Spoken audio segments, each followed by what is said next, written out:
Shalom, saudara yang kasih Tuhan, salam jumpa dalam program Tuhan adalah Gembalaku.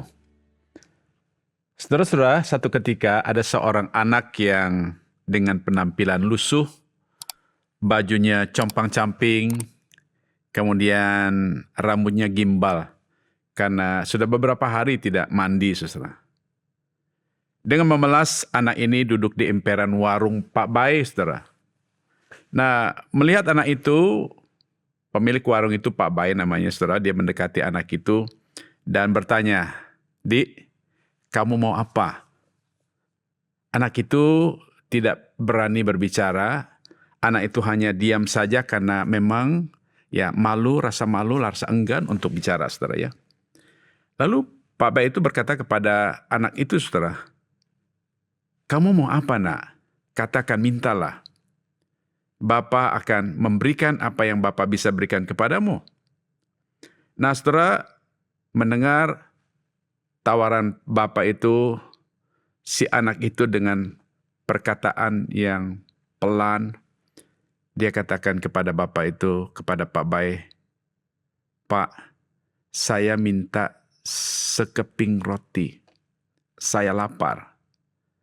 Sudah beberapa hari ini saya tidak pernah makan."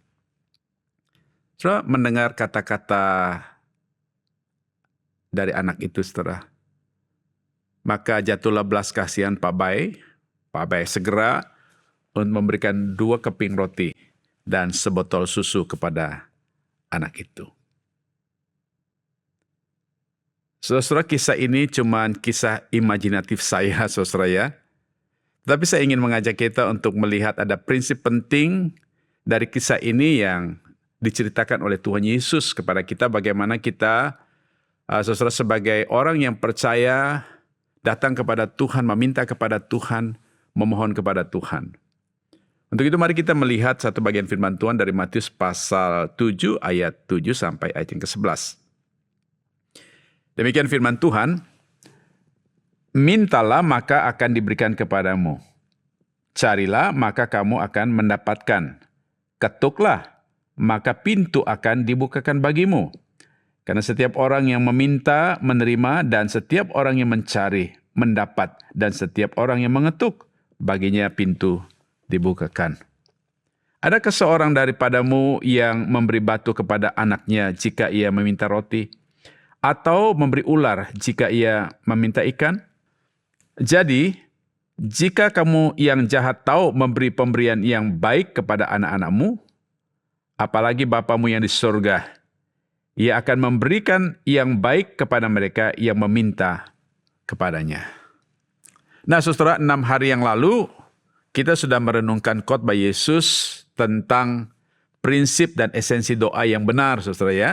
Nah, hari ini kita akan bersama-sama belajar satu esensi praktis doa yang benar, yaitu berkaitan dengan doa permohonan.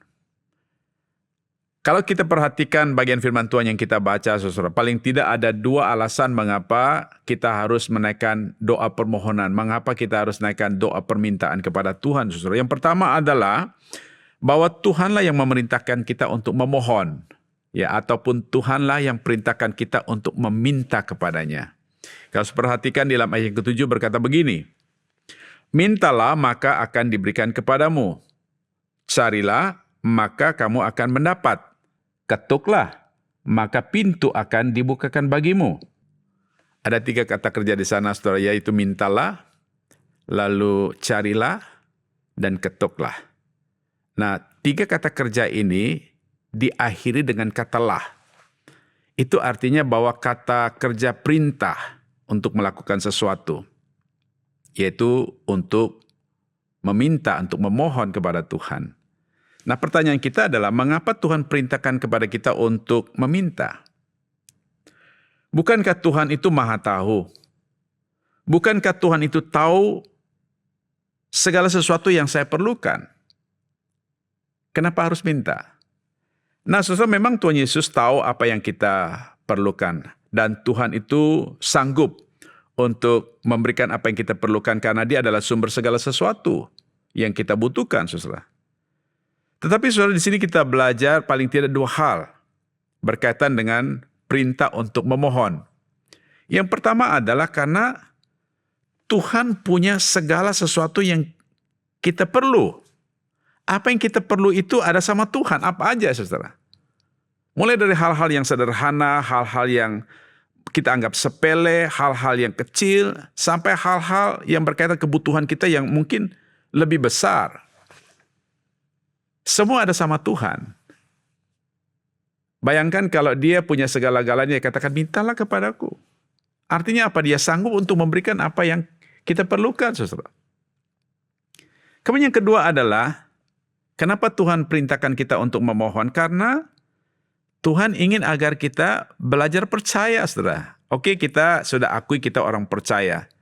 Tahukah pada waktu kita berdoa memohon kepada Tuhan, itu bukan sekedar kita mengeluarkan ungkapan hati kita, perasaan kita. Kita katakan, aku minta ini dan itu, saudara. Ketika kita minta, sebenarnya itu adalah ekspresi iman. Ketika kau percaya kepada Tuhan, maka berdasarkan percaya itu engkau meminta. Bagaimana mungkin aku meminta tetapi engkau tidak percaya, saudara? Maka sia-sialah permintaanmu. Tapi kalau kau berkata, aku percaya tidak meminta, saudara, maka imanmu itu semu. Kita berbohong, kita berkata percaya. Kenapa? Karena engkau tidak pernah meminta. Jadi, saudara, Tuhan mengajarkan kepada kita di sini, ketika kita mengakui kita orang percaya, mari kita belajar untuk meminta kepada Tuhan. Nah, kita meminta kepada Tuhan, saudara, itu tandanya kita adalah orang yang lemah, orang yang terbatas, orang yang rapuh, orang yang sangat-sangat bergantung kepada Tuhan. Kemudian yang kedua, saudara, mengapa kita harus berdoa? Mengapa kita harus memohon kepada Tuhan? Yang kedua adalah karena Tuhan pasti menjawab permohonan kita sesuai dengan kehendaknya.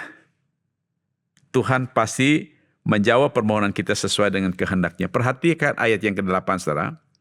Karena setiap orang yang meminta, menerima.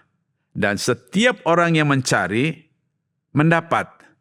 Setiap orang yang mengetuk, baginya pintu dibukakan. Saudara-saudara, secara sederhana kita memahami bahwa Tuhan itu sanggup untuk menjawab doa-doa kita. Artinya jika kita tahu Tuhan sanggup menjawab doa kita, saudara, maka kita harus berdoa. Maka kita harus meminta, karena kita tahu Dia sanggup untuk menjawab doa-doa kita, saudara. Tetapi ketika kita berdoa kepada Tuhan, saudara, jawaban Tuhan itu menarik sekali, saudara. Kenapa, saudara? Karena Dia tidak sekedar memberi apa yang kita minta. Dia juga tidak sekedar untuk menyediakan apa yang kita cari. Dia juga tidak sekedar untuk membuka pintu bagi kita ketika kita ketuk, saudara. Tetapi yang saudara, yang Tuhan lakukan di sini adalah Dia tahu memberikan yang terbaik bagi kita. Dia tahu memberikan yang terbaik bagi kita. Kadang-kadang, saudara, yang terbaik itu tidak seperti yang kita inginkan, tetapi selalu seperti yang kita butuhkan, yang kita perlukan, saudara. Karena apa? Karena apa yang kita inginkan belum tentu yang kita butuhkan. Tetapi apa yang kita butuhkan pasti itu yang kita inginkan. Dan Tuhan menjawab doa kita seperti apa yang kita butuhkan, saudara. Kemudian, saudara, kadangkala waktu Tuhan itu tidak seperti waktu yang kita inginkan ketika kita memohon kepada Tuhan. Kenapa, saudara? Karena Tuhan tahu persis waktu yang tepat. Tuhan tahu persis waktu yang terbaik untuk memberikan apa yang engkau dan saya perlukan. Saudara, yang Tuhan inginkan kepada kita hari ini adalah tetap percaya kepada Tuhan dan lakukan apa yang Tuhan perintahkan kepada kita, saudara. Maka lihatlah, saudara, kita akan melihat apa yang Tuhan lakukan dalam hidup kita, sesuatu yang di luar dugaan kita, sesuatu yang melampaui apa yang kita pikirkan, doakan, sesuatu yang mengagumkan bagi kita, saudara. Nah, saudara yang dikasih dalam Tuhan, itu sebabnya di dalam ayat yang 11 itu Tuhan Yesus katakan begini, jadi jika kamu yang jahat tahu memberikan pemberian yang baik kepada anak-anakmu, apalagi Bapamu yang di surga, Ia akan memberikan yang baik kepada mereka yang meminta kepadanya. Saudara yang dikasih Tuhan, saya kira semua kita pasti punya kebutuhan. Ya, kita punya kebutuhan yang sifatnya lahiriah. Kita juga punya kebutuhan yang sifatnya batiniah. Nah, saudara, kebutuhan-kebutuhan kita ini adalah kebutuhan yang sangat-sangat penting, saudara. Dan kita harus akui bahwa dengan kekuatan kita, dengan usaha kita, dengan apa yang ada pada kita, saudara, tidak mampu untuk memenuhi segala kebutuhan kita. Oke, mungkin kita katakan saya punya segala-galanya, saya punya materi bisa memenuhi kebutuhan lahiriah saya, kebutuhan makan dan pakaian saya, tempat tinggal saya, fasilitas saya. Tapi saudara, apakah engkau sanggup untuk memenuhi kebutuhan batiniahmu? Ada banyak orang yang kecewa di tengah-tengah kemewahan hidupnya. Saudara. Kenapa? Karena kebutuhan batiniah tidak pernah dapat dipenuhi dengan harta, dengan materi, ataupun dengan kemewahan hidup, saudara. Nah, saudara, hari ini Tuhan ingin mengajar kita untuk belajar menaikkan doa permohonan kita kepada Tuhan. Mari kita belajar untuk mengutarakan segala isi hati kita kepada Tuhan. Mari kita belajar untuk mengutarakan segala kebutuhan kita kepada Tuhan. Karena Dia adalah Tuhan yang tahu apa yang kita perlukan. Tuhan tahu apa yang sesungguhnya, yang paling primer yang kita butuhkan dalam hidup ini. Saudara, sekali lagi Dia adalah sumber segala sesuatu yang kita perlukan, yang tersedia bagi kita, yang siap untuk Dia berikan kepada kita pada waktunya, saudara. Untuk itu, saudara, ketika kita berdoa kepada Tuhan, mari kita belajar percaya bahwa Tuhan sanggup memenuhi segala kebutuhan kita, dan Dia Tuhan yang juga memberikan kepada kita apa yang kita perlukan, tepat pada waktu yang terbaik, waktu yang Tuhan sudah sediakan bagi kita. Mari kita tunduk kepala, kita berdoa.